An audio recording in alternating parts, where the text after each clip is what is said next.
Hey guys, this is Frozen Dig Stews here, and welcome back to another movie review. And today, I am finally going to be reviewing Mission Impossible Fallout. So, Mission Impossible Fallout is the sixth entry in the Mission Impossible franchise, and is directed by Christopher McQuarrie once again. And it stars Tom Cruise, Henry Cavill, Ving Rhames, Simon Pegg, Rebecca Ferguson, Sean Harris, Angela Bassett, Vanessa Kirby, Michelle Monaghan, Wes Bentley, Alec Baldwin, etc.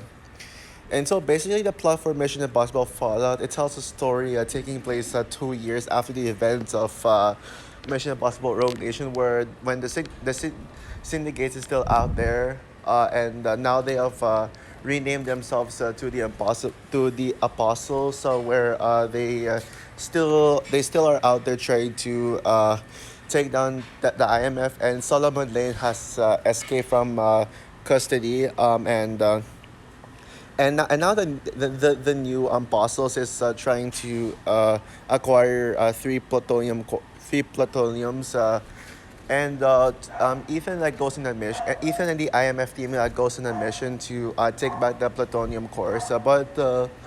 But when they had an impossible choice to pick between saving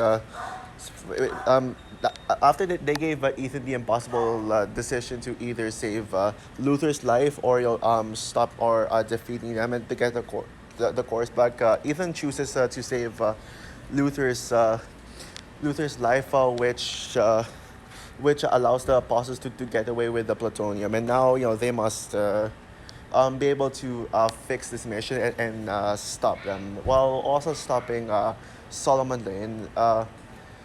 And yeah, and also they also team up with August Walker, who actually turns out to be working for Solomon Lane this whole time. Yes.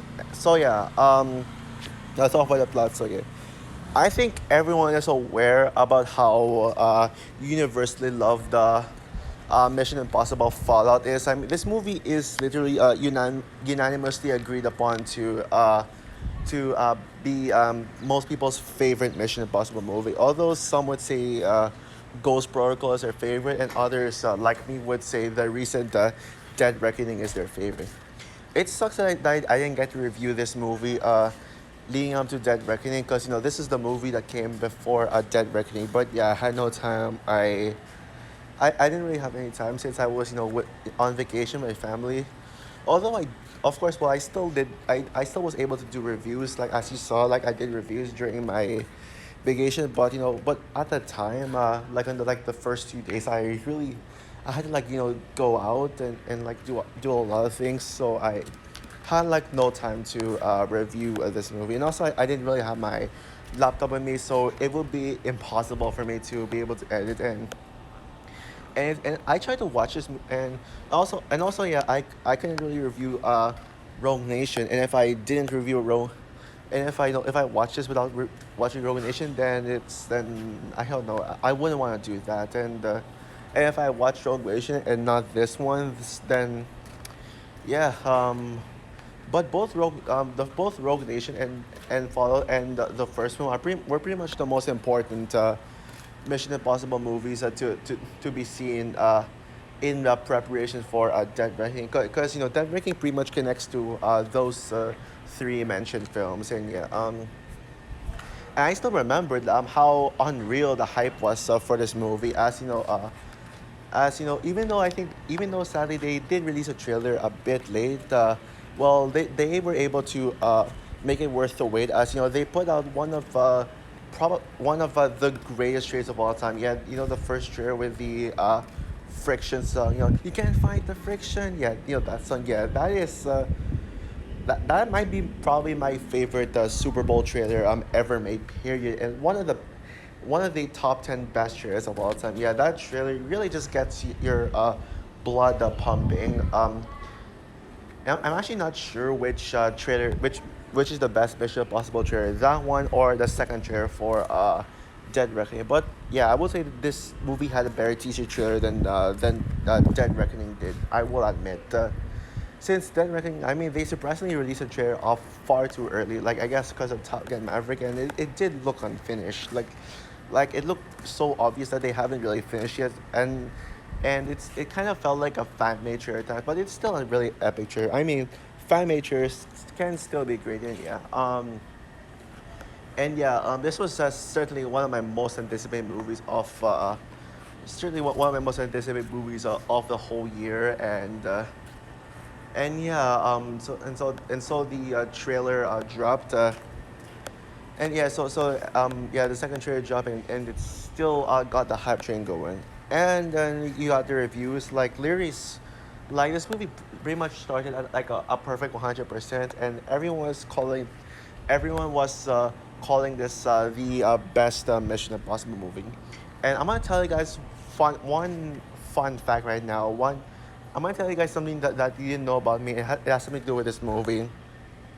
This movie was my introduction to Chris Stuckman. Yeah, yeah, and I never heard about Chris Stuckman, at the time, and my brother told me like, oh, there's a strict critic who gave the Emoji Movie an F and Fat Force an F, and gave this one an A, and then I discovered I got recommended to this review from Chris Stuckman. Yeah, Chris Stuckman is one of the very first movie critics I watched. And yeah, I don't really watch movie reviews back then. Like, I still remember some of my favorite channels. My favorite channel back then was Phantom Trader, but that's another topic for another day. That's not really something to just be distracted over right now. But this movie was Chris Duckman's Mission Impossible Fallout review was the first Chris Duckman movie that I ever saw. That Chris Stockman review that I ever saw, and I really loved it. Yeah, especially like seeing his rave about the movie, and pretty much giving the best reasons as to why this movie is so good. Most people will say, "Oh, it's good because it's Mission Impossible. It's Tom Cruise. You can't go wrong with that." And this franchise just keeps getting better and better and better. And that's pretty much the biggest compliment about this movie. It's how it just keeps getting better and better and better from here. And yeah, and I remember seeing this and I remember seeing this movie on the same day as when I went to Comic Con. Now, specifically my local Comic Con, not that big Comic Con like in San Diego. Yeah, I went to a Disney and Marvel Comic Con where well, I almost said that was a Comic Con where I met Stanley, but that was actually in 2017. This is more of the Disney Con. I don't know what exactly the name is, but it's mostly a Comic Con. Yeah, yeah. There is actually a cinema. There is actually an IMAX cinema. Like across the convention center. And yes, people, I saw this movie in IMAX. And it was one of the best theatrical experiences I've ever had. Best theatrical experiences I've ever had. Yeah, seeing this movie in IMAX, and yeah, like literally like in the morning show and like around 11 a.m. if I remember. And this movie pretty much had the most number. I remember this movie having pretty much the most number of trailers that I ever saw before a movie. Yeah, that's and yeah. And then I fell in love with this movie. This was like in my top three favorite movies of all time back then. And this was my dad's number one favorite movie of all time. Even still to this day, this is his favorite movie. And yeah, I can totally see why. Yeah, I was blown away by this movie, and yeah, and this movie, I kept rewatching and rewatching and rewatching over again. This is probably the most rewatchable, of the Mission Impossible franchise. And I rewatch this movie more than any others in India because of how much I cannot get enough of this movie. And yeah, the question now, as of right now, like 5 years later, oh yes, and by the way, happy fifth anniversary to Mission Impossible Fallout. Yeah, Fallout. Yeah, I can't believe more people are talking about Teen Titans Go to the movies of fifth anniversary than this. I mean, Teen Titans Go is Teen Titans Go sucks. Teen Titans Go to the movies is a really bad, overrated disaster of the movie, and yeah, but this and Teen Titans Go to the movies both came out on the same day. Well, this movie crushes Teen Titans Go to the movies a big time. But yeah, I ain't celebrate Teen Titans Go to the movies fifth anniversary. I'm not gonna bother doing it. And yeah, I'd rather I'd 1,000,000% celebrated Mission Impossible Fallout's fifth anniversary. So after seeing this movie for myself, so yeah, does this movie hold up? That 5 years later, Absolutely. Yep. It. Sorry about that. Yeah, that's not neighbors. But yeah, I'm filming this in my outside, by the way, outside my house in like the backyard. Yes. But yeah, yeah. I film most of my reviews in the in the backyard, by the way, if you're wondering. But yes, this movie 1,000,000% holds up. This is in my top five favorite movies of 2018. I know there are a lot of people who would consider this as their favorite movie of 2018, but to me personally, I think there were better movies. There were better movies in 2018. Like my favorite, Avengers: Infinity War is still the best movie of 2018 to me, and also I would personally rank Into the Spider Verse. Into the Spider Verse, Bumblebee, and Black Panther over this, but I don't put this above Incredibles 2. Yeah.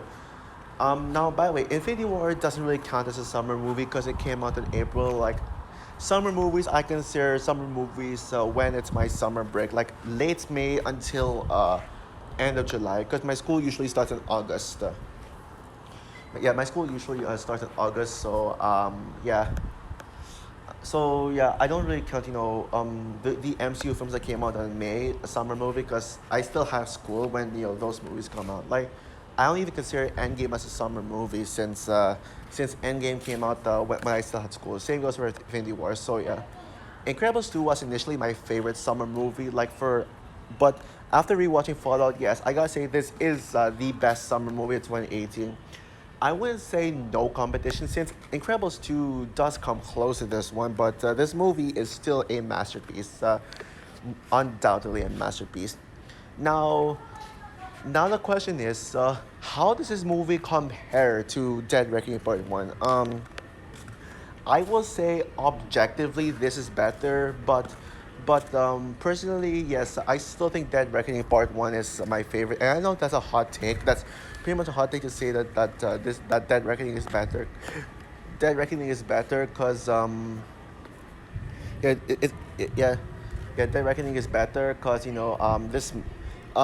this movie is pretty much objectively better, and everyone I know says this is better. And I know there are some people who even say that Dead Reckoning is just alright, but not up to the standards of the best Mission Impossible movie. But where this one is unanimously loved, like like unanimously agreed upon to be the best Mission Impossible. Even though some would say otherwise, like Ghost Protocol or Dead Reckoning. Like I'm personally one of those people who would. I'm certainly in the minority who would say who prefers Dead Reckoning over this, and yeah. But there's just so much to praise about this movie. I don't even know where to begin. Yeah, like I don't even know where to begin with this. So yeah, I'll just start off with pretty much what most people would praise about this movie enough. The action scenes.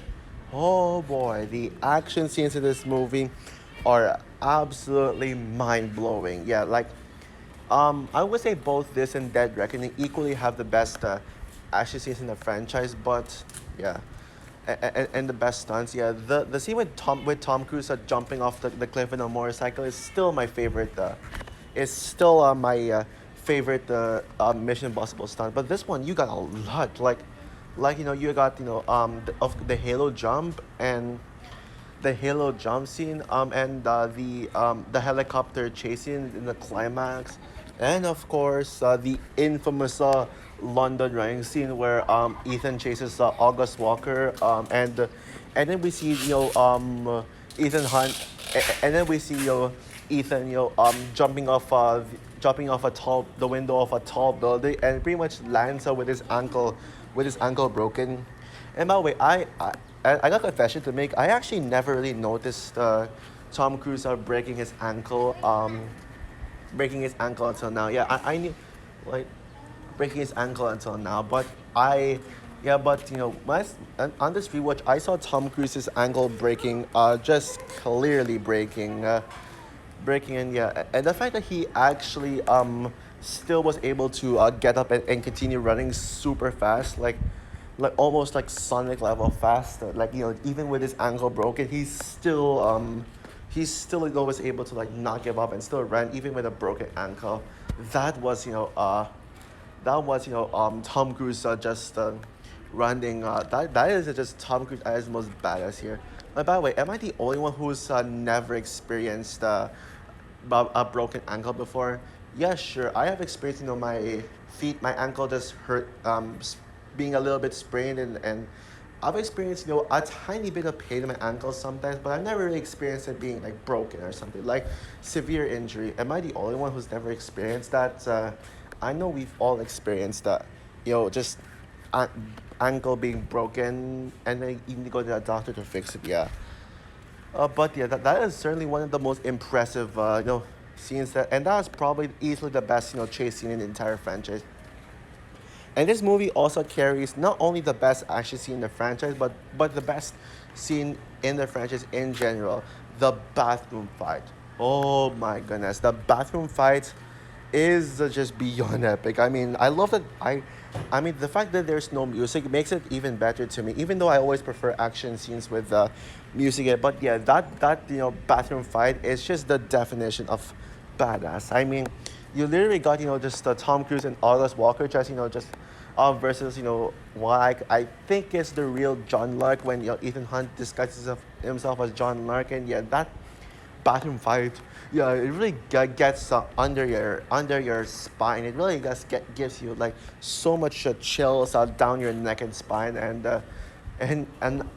Tom Cruise really went savage in this one. Yeah, that is just brutal savage. That is probably the most brutal Mission Impossible fight scene yet. And of course, you got the chase scenes. Yeah, with the Paris chasing with the motorcycle. Like the motorcycle, and also I find it I noticed something. John Wick Chapter 4 is pretty much the Mission Impossible fallout of the John Wick franchise.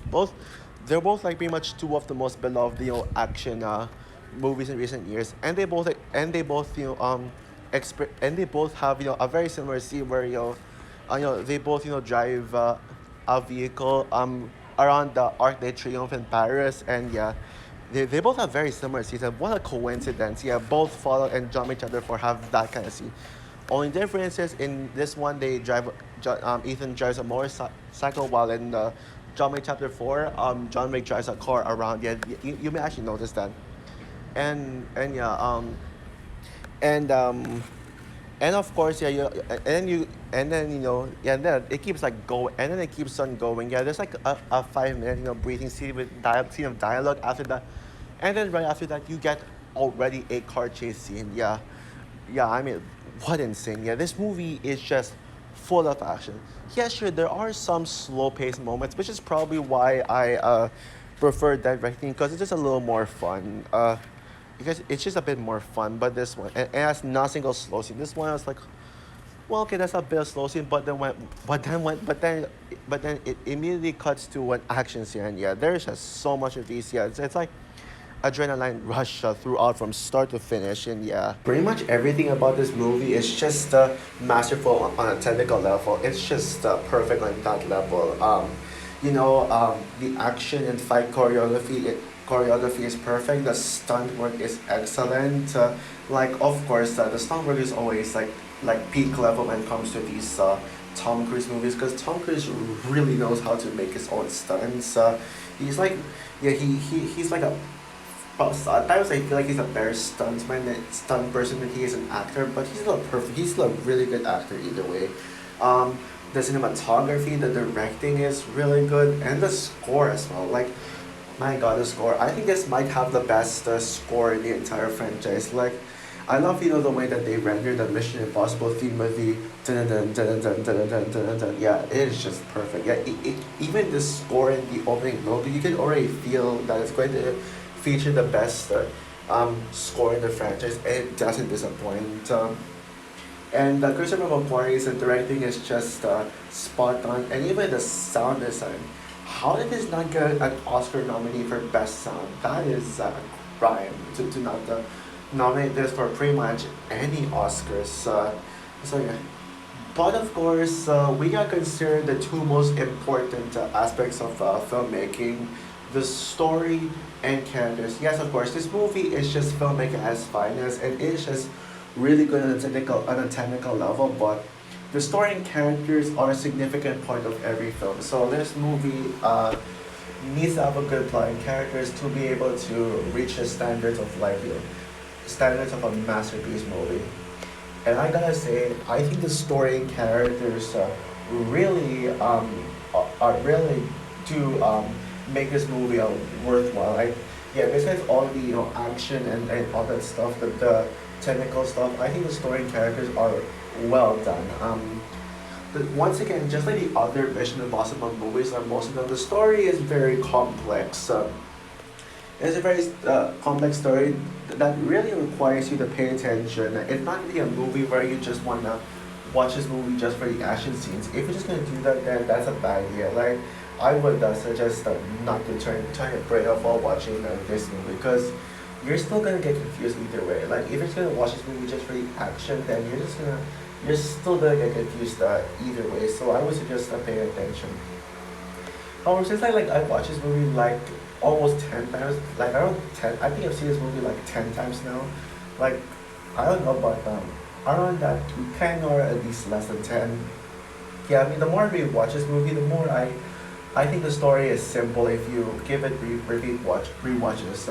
When you watch this movie the first time, it is a very confusing story, but I think in a good way that really requires you to pay attention because I didn't really get the story that's really about the plutonium bomb and I got the concept that's about the plutonium bomb and all that stuff, but I never really fully understood everything. I didn't like there were like a lot of confusing things, but there was never a problem because I understood why they were doing it. You know, I like confusing movies. I don't like it when movies are just convoluted up to the point where it's just messy and hard and all over the place. So that is when confusing movies get bad. But this one was never all over the place. I think the story is just well told. It's complex. It's deep. And unlike the other Mission Impossible movies, it actually does have a message about choice. Like sometimes like the message here is that not everyone can be saved because if you choose to save someone rather than completing a mission, then it'll not go well. Like you saw how Ethan tried to save. Ethan chose to save Luther over over trying to get the plutonium back, but it resulted in the mission gone wrong because he chose his friends over the mission. Not everyone has to be saved when it comes to these big missions. That is what the message is telling us, and yeah, although it's not really like heartwarming like in Dead Reckoning, but it still is. But I still really like that this movie tried to deliver a message. I think there were messages in the other Mission Impossible movies, but I never really got to interpret what the message is. But yeah, it's a very thought-provoking story. It even has a major plot twist. Yeah, at the end, yeah, there's like a bunch of plot twists and turns. Then, yes, the one major plot twist I did see coming. I'm not talking about the plot twist later because I got something to say about the plot twist. And of course, the characters are all well written. Are all well written. Yeah. Ethan Hunt is still Ethan Hunt. Ethan Hunt is still Ethan Hunt. Tom Cruise is Tom Cruise. I mean, what do you expect from him? He's the protagonist of it all. The story pretty much revolves around him and the IMF, and I think they really do a good job of establishing his character in this one. And I love that Ethan Hunt really never gives up. He never just falls down. Even I talked about the chasing earlier where Tom Cruise just falls down and falls down from a window and breaks his ankle, but he still gets up and runs really fast without even remotely slowing down. That is just impressive, and I think his character is well written and very interesting. And of course you got the more well known characters, Benji and Luther, all great characters. I think Luther was the best of the male of them. I think Luther's a better one of the two. Last time it was Benji and now it's Luther. It's like Luther's pretty much taking over what Benji's role in Mission Impossible Rogue Nation. Elsa is still as great as she is. Although yes, I think I stand by saying that she was better in Rogue Nation and maybe Dead Reckoning, but we'll see about that. But maybe Dead Reckoning, but yeah, this one is she's still a really good character in this one. Solomon Lane is a much better character than he was in is a much better character than he was in Rogue Nation. He's I think Solomon Lane is an underrated villain. I love how they decided to give him the Blofeld feel, but I think in this one his character is a little more investing and fleshed out. But I think the two standouts in this movie, my two favorite characters in this movie are um, White Widow and August Walker. Yeah, White Widow, Vanessa Kirby's White Widow is one of my Mission Impossible crushes, and she's arguably my favorite character in the movie, even though she doesn't get a lot of screen time. I mean, I mean, I feel like her character is really deep because she's like pretty much a character where you have to pretty much dive deep into a character to be able to find out that she's actually a villain. Otherwise, if you just look at the outside, she's just basically just someone who does Ethan Hunt needs to be saved while disguising himself as John Clark, who just wants to save White Widow. But when you look closely, White Widow is actually an arms dealer. She never really revealed herself as a major villain.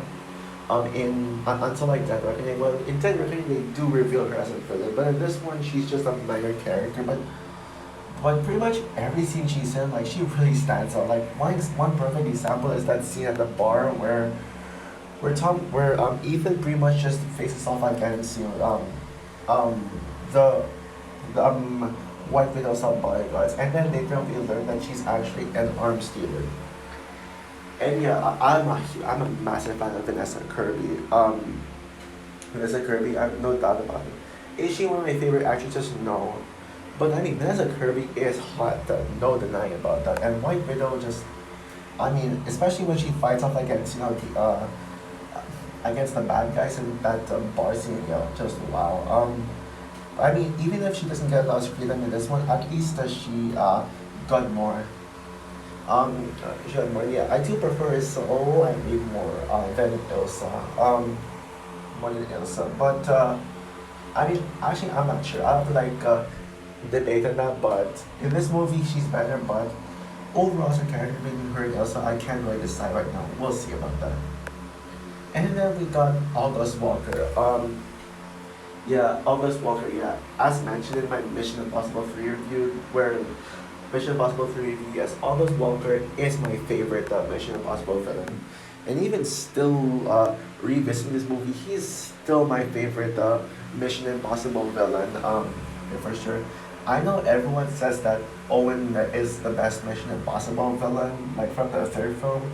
I understand why, because he is a menace and he's very threatening, and they really do a good job of making him hateable, because that's what villains are supposed to be. But August Walker is something else. Yeah, I absolutely love the twist of that he's actually a villain. Like, he was actually Ethan Hunt's partner and was supposed to join the IMF, but later on it turns out that the twist is that he's actually the main antagonist of the movie. He actually tricked the IMF.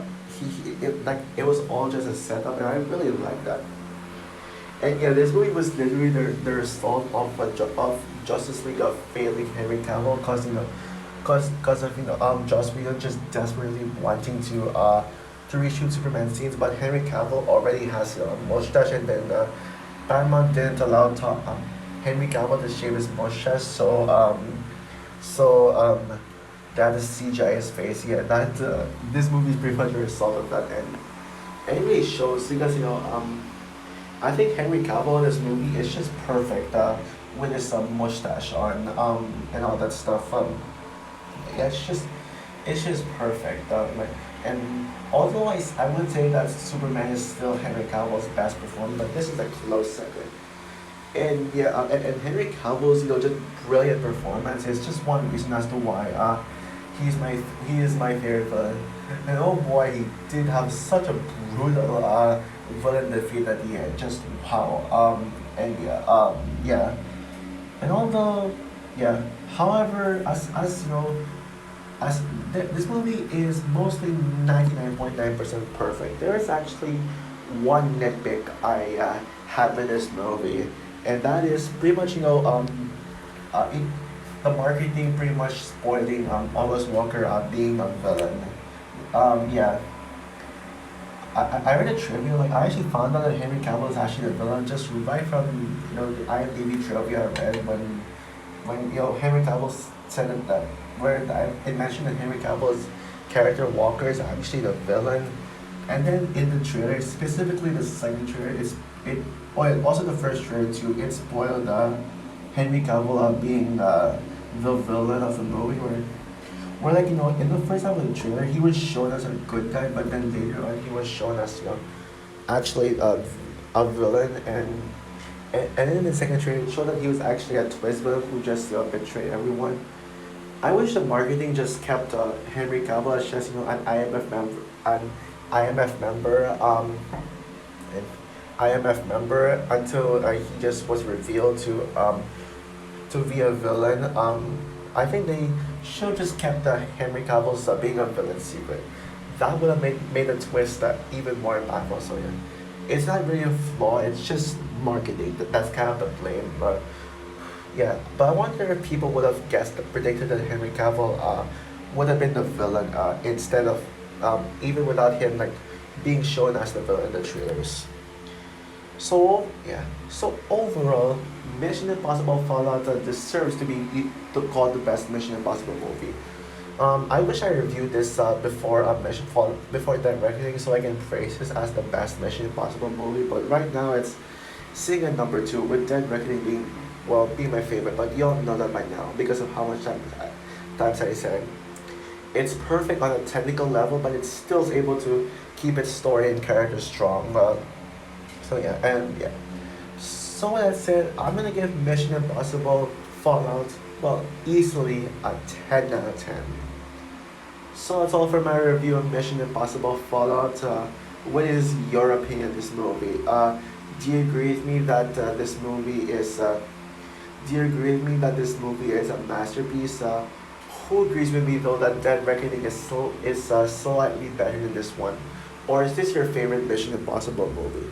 Comment down below, like, subscribe, hit the notification bell, and honestly, I am no longer gonna be announcing on my next videos just because I got that scrambled up. Like, I'd say oh, this is my next video, but turns out it's something else. So yeah, so yeah, I'm just gonna like keep it a surprise. So you'll just find out what my next video is without me announcing it. So anyways, yeah, bye guys.